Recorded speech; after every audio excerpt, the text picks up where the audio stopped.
खबर देखने से पहले इस चैनल को सब्सक्राइब करें।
और 100% आएगी, क्योंकि जैसे मैं नेता हूं और नेता हैं, तो वो अपने अपने पार्टी की बात करते हैं कि हम आएंगे या हम मजबूत हैं। पर एक चीज़ अगर देखा जाए, वहाँ की जो आम जनता है, जिनको वोट करना है, उनके दिल में है कि फिर से योगी जी आएँ। क्योंकि हर व्यक्ति चाहता है शांति से जीना, चाहे वो व्यापारी हो, चाहे वो किसान हो, चाहे मतलब किसी को गुंडागर्दी पसंद नहीं है। कहीं गुंडागर्दी होती है, कहीं मारपीट होती है, कहीं छिनैती होती है, तो ये चीज़ें जो आम जनमानस है उनको अच्छा नहीं लगता है, वो परेशान होते हैं। तो योगी जी के राज में वहाँ लॉ एंड ऑर्डर इतना बढ़िया है कि उन्होंने मतलब एक, चाहे कितना भी बड़ा बाहुबली हो, चाहे कितना बड़ा गुंडा हो, उसको बिल में घुसा दिया उन्होंने। किसी की कोई गुंडागर्दी नहीं चलती वहाँ। अच्छा राज्य चल रहा है। तो जनता चाहती है कि वो फिर से आए, तो जनता जिसको चाहेगी वो आएगा ही। योगी गोरखपुर से टिकट दिए जाने पर अखिलेश यादव जी ने कई सारे सवाल खड़े, यहाँ तक कह डाले कि उनको पार्टी घर पे बिठाने के लिए वापस दे दी। कोई बात नहीं, ये तो नेतागिरी में होता है, एक दूसरे पे ऐसे कटाक्ष करना, एक दूसरे को बोलना। तो आप भी जानते हैं, हम भी जानते हैं कि एक दूसरे पे जब जब चुनाव आता है तो इस तरह की बातें करते हैं लोग। पर मुझे लगता है कि ये थोड़ा उनकी हताशा भी है, उनकी निराशा भी है अखिलेश यादव जी की। क्योंकि जिस तरह से योगी आदित्यनाथ जी को पूरे प्रदेश की जनता चाह रही है, तो उनको लग रहा है कि अब दोबारा तो वो आ पाएंगे नहीं, तो इस तरह की उलझुल बातें करते हैं। माता जी को देखते हुए अब अखिलेश यादव ने भी चुनाव लड़ने का माहौल बना लिया है। आजमगढ़ को आप काफी करीब से देखे हैं, क्या लगता है वो आजमगढ़ से चुनाव लड़ने किस तरह का माहौल रहेगा उनके लिए?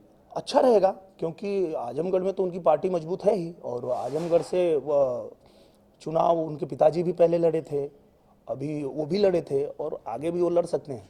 आपने काफी मेहनत की है वहाँ पे आजमगढ़ में, जी, तो टक्कर रहेगी वहाँ पे उनके लिए? मुझे लगता है कि टक्कर तो बहुत अच्छी रहेगी, क्योंकि इन दिनों कोरोना काल में जिस तरह से भारतीय जनता पार्टी ने काम किया आजमगढ़ में, तो उसको देखते हुए वहाँ की जनता जो है काफ़ी पसंद कर रही है। तो मुझे लगता है कि अच्छी टक्कर होगी वहाँ पे।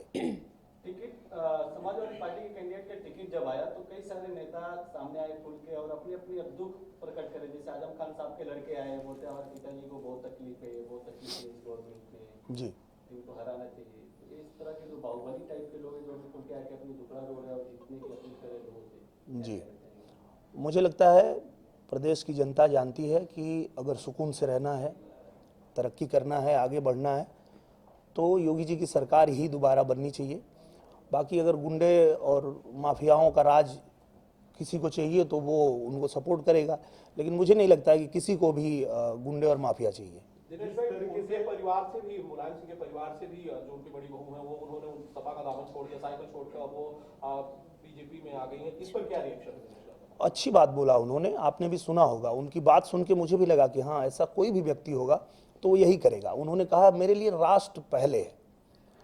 मतलब मैं कभी भी, मेरे चिंतन में ऐसा रहता है कि मैं अपने राष्ट्र को प्राथमिकता दूं, पहले रखूं।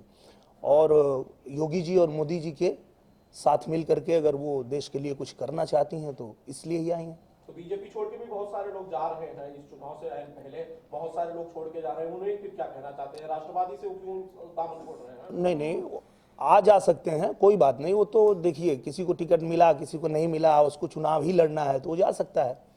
ऐसा भी होता है ना। निरहुआ के पास इस चुनाव में क्या जिम्मेदारी है?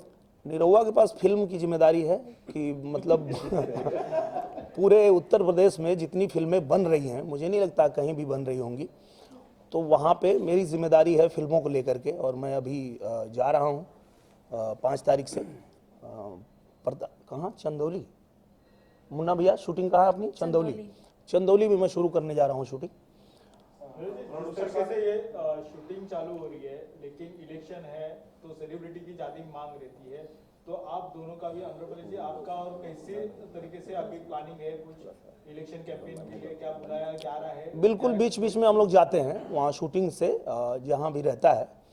तो एक आध दिन के लिए अगर कहीं जाना पड़ा तो 4-5 कार्यक्रम होते हैं, एक ही दिन में जाके सब अटेंड करके आ जाते हैं हम लोग। शिवसेना कैंडिडेट उतार रही है अपना बीजेपी को टक्कर देने के लिए, क्या लगता है कितना असर रहेगा? कहाँ पे? यूपी में? हाँ, 2-3 जगह नाम भी उन्होंने दे दिया है। अच्छा, ठीक है, अब तो वहाँ लड़ाई के बाद ही पता चलेगा। मुझे लगता है कि इनके लिए नया जगह होगा और वहाँ तो बीजेपी का गढ़ है।